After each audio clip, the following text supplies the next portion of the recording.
the American Film Institute invites you to join a celebration of the career of one of America's most distinguished actors, Mr. Henry Fonda.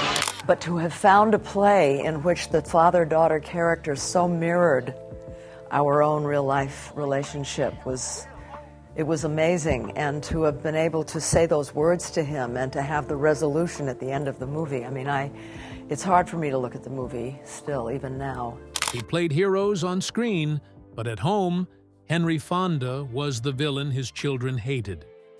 The Hollywood legend cheated on his wife until she killed herself, then lied to his children about how she died.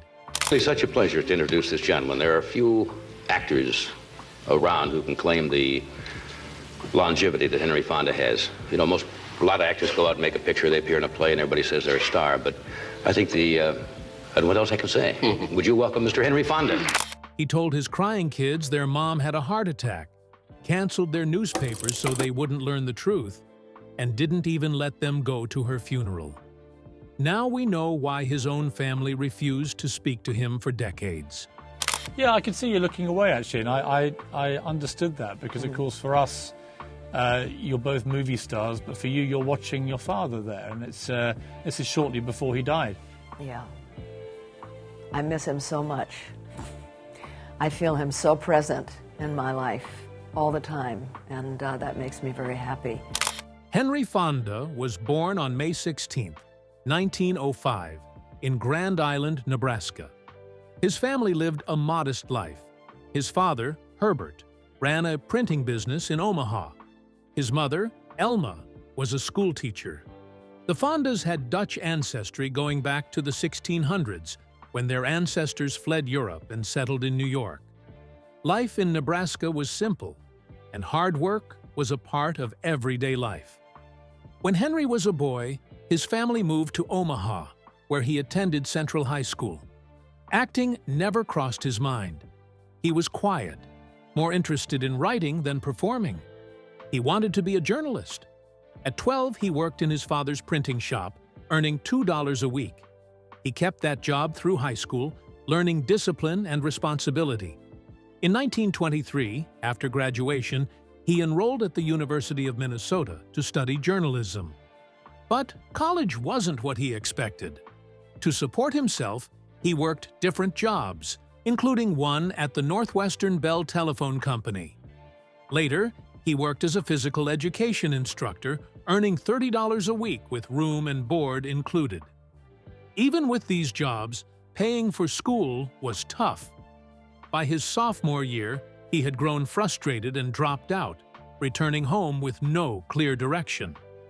That's when fate stepped in. In 1925, Dorothy "Dodie" Brando, mother of future Hollywood icon Marlon Brando, noticed something in Henry. She co-founded the Omaha Community Playhouse, a small but respected local theater. She encouraged Henry to audition. He hesitated. He was shy, not the type to perform in front of a crowd. But Dodie insisted. She saw potential in him. After some persuasion, he gave in. That first role changed everything. He was cast in You and I, directed by Greg Foley during the Playhouse's first season in 1925. At first, the stage felt foreign. Then something clicked. Acting was different from anything he had experienced. It wasn't just about performing. It was about becoming someone else, stepping into another life. The theater world fascinated him, and he wanted more. In 1928, Henry Fonda packed his bags and moved to New York City. He had no fame, no fortune, just a passion for acting. He joined the University Players Guild, a small theater group in Massachusetts. There he met James Stewart and Margaret Sullivan. Stewart would become his lifelong friend. Sullivan would become his first wife. But at the time, they were just young actors trying to make it. New York was tough. Fonda took whatever work he could find. He designed sets, took small acting roles, and lived frugally. His big chance came in 1929 when he made his Broadway debut in The Game of Love and Death. It should have been a stepping stone. Instead, the play closed after 6 weeks. He was back to struggling, just like thousands of others during the Great Depression. In 1934, things finally changed. Fonda landed a role in the Broadway play The Farmer Takes a Wife. He played Dan Harrow, a farmer working along the Erie Canal in the 19th century. Audiences loved his performance. He wasn't dramatic or over the top. He was simple, honest, and real. Hollywood producers took notice. When Walter Wanger decided to turn the play into a film, he knew Fonda had to star in it. The movie version of The Farmer Takes a Wife premiered on August 2, 1935. Fonda starred opposite Janet Gaynor. The film was a success, and his performance stood out. He wasn't the typical Hollywood leading man. He didn't play heroes with big speeches or flashy gestures. He played ordinary men with quiet strength. That made him relatable. The film's tagline even leaned into that appeal. "You'll be fonder of Fonda." That role launched his career. Audiences wanted more, and Hollywood gave it to them. Do you still feel that way? Do you still have the feeling for acting? And, oh, yeah, I don't know that I have the same, I wouldn't say for the same reasons. Yeah. It's very selfish for me. Yeah? I get a real joy out of acting. Later that year, he starred in I Dream Too Much with Lily Pons. The romantic comedy came out on November 27, 1935. Critics praised his charm and natural style. The New York Times even called him the most likable of the new crop of romantic juveniles. In 1936, he took on a more dramatic role in The Trail of the Lonesome Pine. The film was groundbreaking. It was one of the first outdoor movies shot in full Technicolor. Set in the Appalachian Mountains, it told the story of two feuding families. Fonda played Dave Tolliver, a man caught between love and family loyalty. The movie's stunning visuals and gripping story made it a box office hit. Fonda proved he could handle both romance and serious drama. During these years, his personal life was just as eventful. His closest friendship was with James Stewart. The two had met in 1932 through the University Players Guild. When they moved to New York, they became roommates. Money was tight. Some days, they couldn't even afford subway fare. They shared everything, from meals to dreams of making it in Hollywood. When both actors moved to California in the mid-1930s, they lived together again. This time, their neighbor was Greta Garbo. Their friendship never wavered, even though they had opposite personalities. Fonda was quiet and politically liberal. Stewart was outgoing and conservative. After one heated argument about politics, they made a rule: never discuss it again. Their bond lasted for decades. Henry Fonda's career reached new heights in the late 1930s and early 1940s. In Young Mr. Lincoln, 1939, he played Abraham Lincoln before his presidency. Directed by John Ford, the film explored Lincoln's early years as a lawyer in Springfield, Illinois. Fonda brought a quiet strength to the role, capturing Lincoln's kindness and determination. Audiences and critics praised his performance, and decades later, the film was selected for preservation in the National Film Registry for its cultural and historical importance. The following year, Fonda took on another major role in The Grapes of Wrath, 1940, also directed by Ford. He played Tom Joad, a man fighting to keep his family together during the Great Depression. Based on John Steinbeck's novel, the film showed the struggles of poor farmers forced to leave their land and search for work. Fonda's performance was powerful, especially in the final scene when Tom gives a speech about standing up for the oppressed. The role earned him his first Academy Award nomination for Best Actor. The film itself won Ford an Oscar for Best Director and became one of the most important films of its time. Fonda and Ford worked together on several films, but one of their most celebrated projects was My Darling Clementine, 1946. In this Western, Fonda played Wyatt Earp, a lawman seeking justice for his murdered brother. The story built toward a dramatic shootout at the OK Corral, a moment that cemented the film as one of the greatest Westerns ever made. Ford's direction, combined with Fonda's natural performance, created a film that felt both legendary and deeply human. Their partnership was successful, but it wasn't always smooth. Ford and Fonda first worked together on Young Mr. Lincoln in 1939, then reunited for Drums Along the Mohawk, 1939, and The Grapes of Wrath, 1940. Over the years, political differences created tension. Fonda leaned liberal, while Ford became more conservative. Despite their personal conflicts, they continued to make films that shaped Hollywood history. My Darling Clementine was later preserved in the National Film Registry in 1991, a testament to its lasting impact. Well, let's start with a man. As a man, he was a man of profound integrity. He was a good man. He had good values. He had problems in the relationship department. He had problems with emotions, which is interesting for an actor, a hard time expressing emotions and being around someone who was emotional. It was absolutely terrifying to him. In the 1950s, Fonda took on darker and more challenging roles. In The Wrong Man, 1956, directed by Alfred Hitchcock, he played Manny Balistrero, a musician falsely accused of armed robbery. The film was based on a true story and had a documentary-like style, showing how an innocent man's life could be destroyed by a simple mistake. Hitchcock, known for his suspenseful thrillers, considered this one of his most realistic films.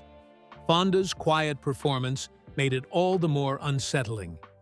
A year later, Fonda co-produced and starred in 12 Angry Men, 1957, a courtroom drama that would become one of the greatest films ever made. He played Juror Number 8, a man determined to convince his fellow jurors to question their own biases before sending a young defendant to prison. The film took place almost entirely in a single room, relying on dialogue and performance instead of action or spectacle. Though it was not a box office success at the time, critics praised its message and intensity. Over the years, it gained recognition and is now considered one of the most influential films in history. By the late 1960s, Fonda made a surprising choice. In Sergio Leone's Once Upon a Time in the West, 1968, he played Frank, a ruthless villain with no mercy. Audiences were used to seeing him as the hero, so his transformation into a cold-blooded killer shocked everyone. At first, Fonda was unsure about taking the role, but Leone convinced him that his familiar face would make the character even more terrifying. It worked. The film became one of the greatest Westerns ever made, and Fonda's performance was unforgettable. His career reached its final chapter with On Golden Pond, 1981. He played Norman Thayer Jr., an aging professor dealing with his own mortality and a complicated relationship with his daughter. The film was deeply personal for Fonda, as he starred alongside his real-life daughter, Jane Fonda. Audiences connected with the film's themes of family and aging, and it became both a critical and commercial success. It earned 10 Academy Award nominations and grossed $119 million in the U.S. At age 76, Fonda finally won his first Oscar for Best Actor, a moment that marked the end of a remarkable career. At the height of his career, Henry Fonda did something unexpected. He walked away from Hollywood and enlisted in the U.S. Navy. It wasn't for publicity or to play a role in a military film. He believed that while other men his age were fighting and dying, he couldn't just stand on a movie set, pretending. On August 22, 1942, at 37 years old, he officially joined as a seaman recruit in Los Angeles. He was nearly too old to enlist, with his education from the University of Minnesota. He could have taken a commission as an officer, but he refused. He wanted to start from the bottom like any other sailor. Fonda went through boot camp and quartermaster training in San Diego. Soon after, he was assigned to the destroyer USS Satterlee. His discipline and hard work paid off, and he was promoted to quartermaster third class. Later, he took on a more strategic role as an assistant air combat information officer in the Pacific Theater. His work put him in the middle of major battles like Iwo Jima and the Marianas, where he helped coordinate air operations and warned of enemy submarines. His service earned him the Bronze Star, an award given for bravery and exceptional duty. The war changed him. It gave him a deeper understanding of hardship, sacrifice, and duty, shaping not only the man he became, but also the roles he chose when he returned to Hollywood. In November 1945, after 3 years of service, Fonda came back to the film industry. But he wasn't the same. He had seen real suffering, real courage, and real loss. Acting wasn't just about entertainment anymore. He wanted to tell stories that meant something. One of his most powerful performances came in The Grapes of Wrath, 1940. Strangely, we had never met during the last 45 years that we've both been here. I'd known Spencer, but I never had met Catherine. And she walked straight up to me and said, "Well, it's about time." And she had something in her hand, and I couldn't tell what it was. She leaned forward and said, "This was Spencer's favorite hat. I want you to have it." Though the film was made before the war, his role as Tom Joad, a man fighting poverty and injustice, resonated even more deeply with audiences now. Based on John Steinbeck's novel, the film captured the struggles of families trying to survive the Great Depression. It was about dignity, resilience, and standing up for what's right. Fonda's performance earned him an Academy Award nomination for Best Actor. His post-war outlook shaped his career. He was no longer interested in just being a leading man. He wanted to take on roles that reflected his values. In 12 Angry Men, 1957, he played a juror standing up for justice in a tense courtroom drama. The story was simple, but powerful. It wasn't about action or spectacle. It was about one man refusing to let an innocent person be condemned without fair judgment. These were the kinds of characters he was drawn to, people with integrity, people who made a difference. Beyond acting, Fonda was passionate about environmental conservation and social causes. Long before it became popular, he spoke out about protecting natural spaces and raising awareness about ecological issues. His love for nature also showed in his personal life.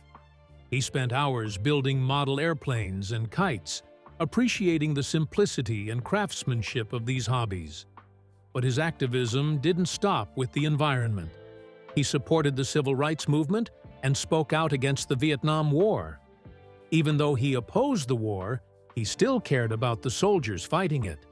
In a 23-day tour, he visited servicemen stationed overseas, took Polaroid pictures with them, and signed autographs to lift their spirits. It was a rare stance, opposing the conflict while still showing respect for those caught in it. His activism also found its way into his films. The Grapes of Wrath had already cemented his reputation as an actor unafraid to take on political material. But he continued to use his work to highlight important issues. He also supported his daughter, Jane Fonda, when she became a leading voice against the Vietnam War.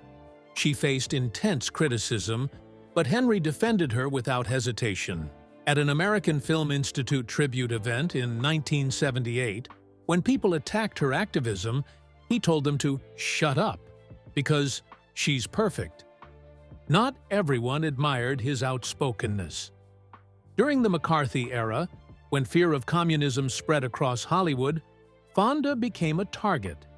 He openly opposed McCarthyism and the political witch hunts that destroyed many careers.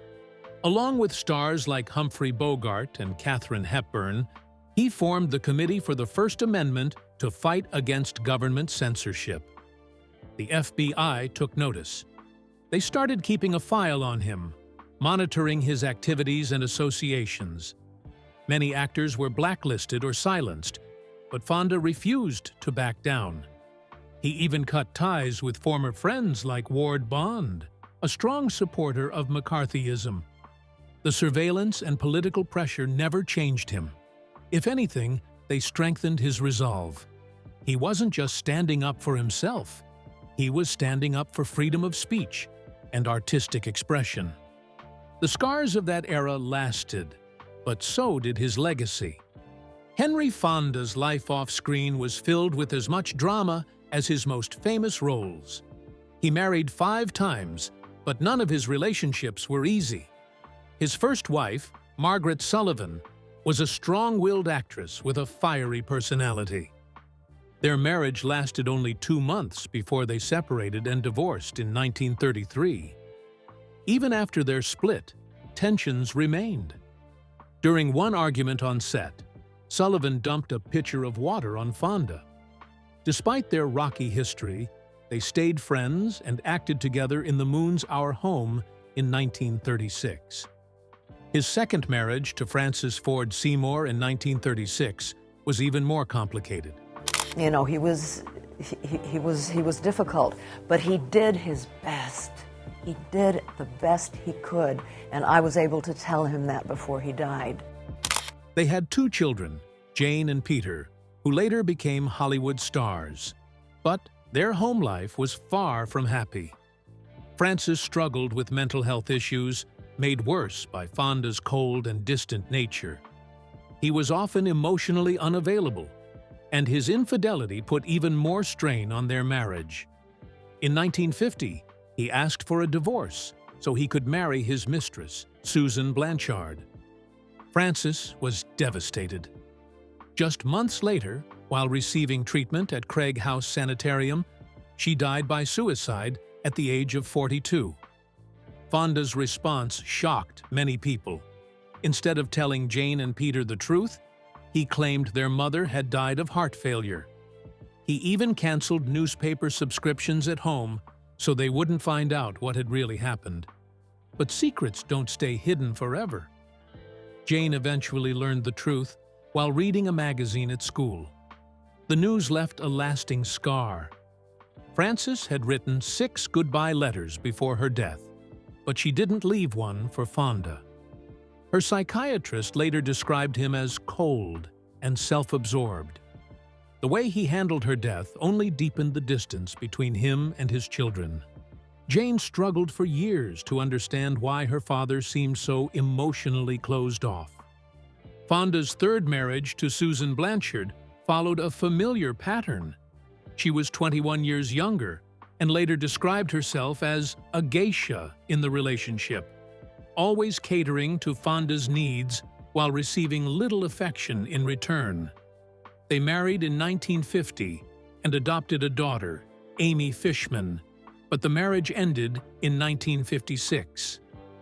In 1957, Fonda married Italian Baroness Afdera Franchetti, but their relationship lasted only 4 years. His final marriage to Shirley May Adams in 1965 finally brought some stability. She stayed with him until his death in 1982 at the age of 77.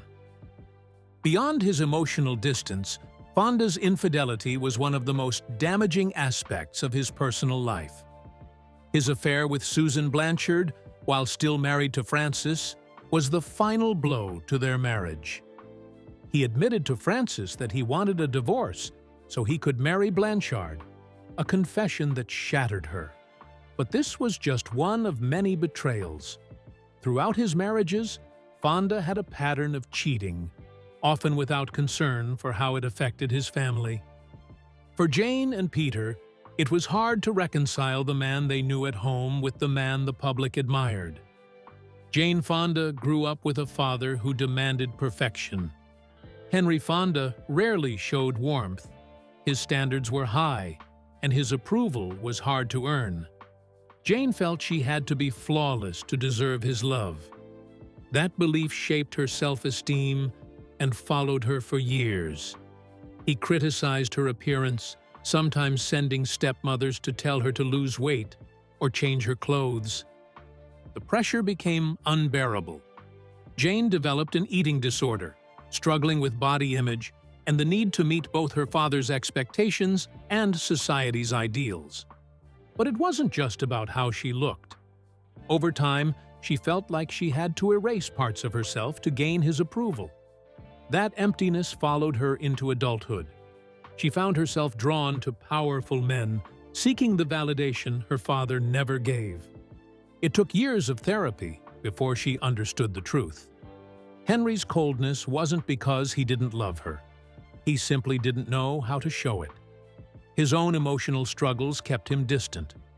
Their complicated bond played out on screen in On Golden Pond in 1981. The film mirrored their real-life tension. Jane played the daughter of a strict and emotionally distant father, played by Henry. It was a chance to confront their past in a way they never had before. The film became a turning point for both of them. Henry won his first and only Academy Award for Best Actor. By then, he was too sick to attend the ceremony. Jane accepted the award on his behalf. It was a moment of closure after years of pain. Peter Fonda faced the same emotional distance. Henry was a man who believed in toughness. Crying was not allowed. Feelings were rarely discussed. Family dinners felt like tests Peter could never pass. The pressure weighed on him, but the real fracture came in 1950, when his mother, Frances Ford Seymour, died by suicide. Peter was only 10 years old. Instead of comforting his children, Henry avoided the subject. He didn't even let Peter and Jane attend the funeral. The silence left Peter feeling abandoned. For years, he struggled with unanswered questions. In his 1998 memoir, Don't Tell Dad, he admitted that he spent most of his life unsure of how his father felt about him. You've been an actor for almost half a century. Over half 55 a century. 55 years. I undercut you by 5 years. Henry rarely said he was proud, rarely showed affection. The distance between them lasted for decades.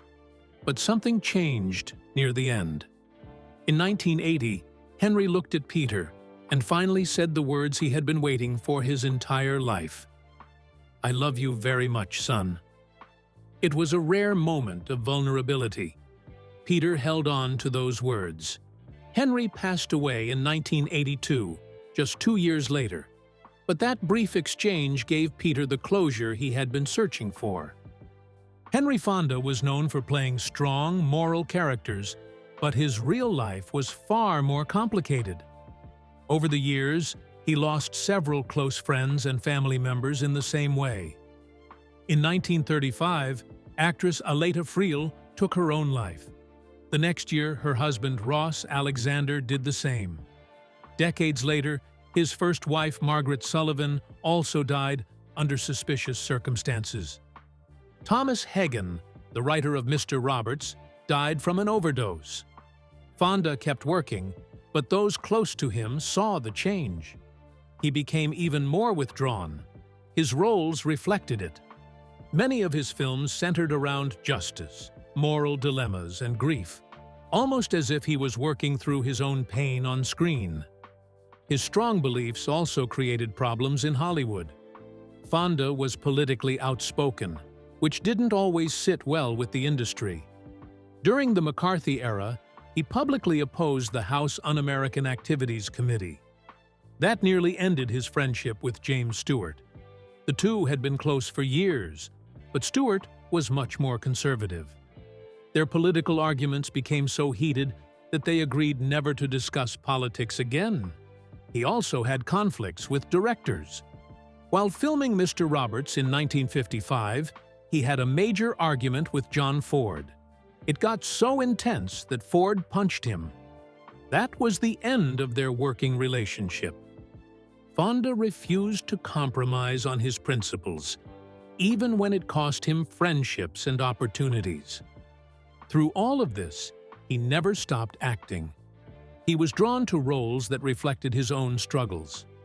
Films like The Oxbow Incident and 12 Angry Men tackled themes of justice, isolation, and the dangers of mob mentality. He wasn't just playing characters with integrity, he was living it. In 1981, Henry Fonda received an honorary Academy Award for his contributions to cinema. He had spent over 50 years bringing unforgettable characters to life.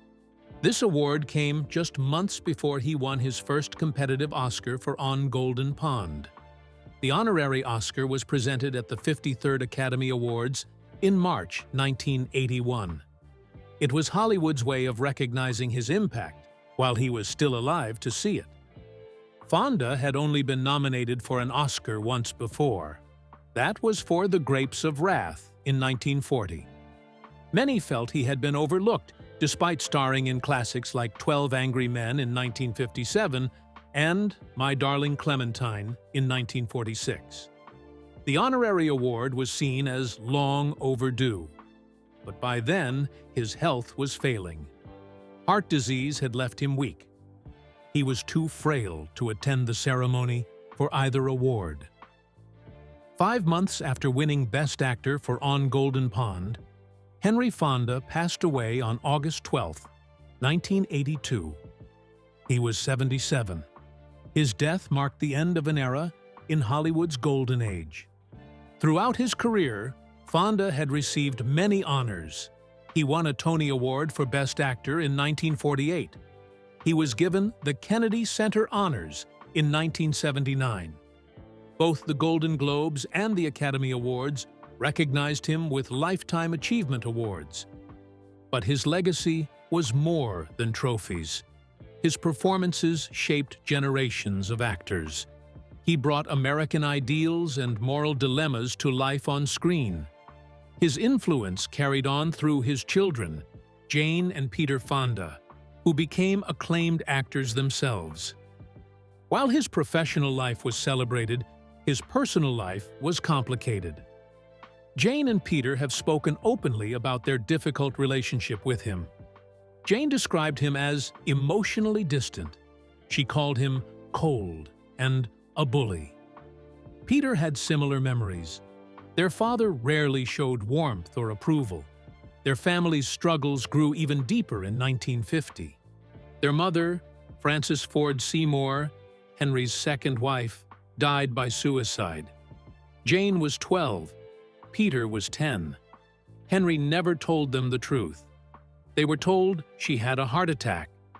Jane only learned what really happened when she read it in a gossip magazine. The shock and betrayal stayed with her for years. Despite everything, both Jane and Peter reconciled with their father before his death. Jane forgave him for the love he couldn't give her. She later said that acting alongside him in On Golden Pond helped them heal. Peter also found closure, though he admitted their bond was never easy. Henry's grandchildren, including Bridget Fonda, continued the family's acting tradition.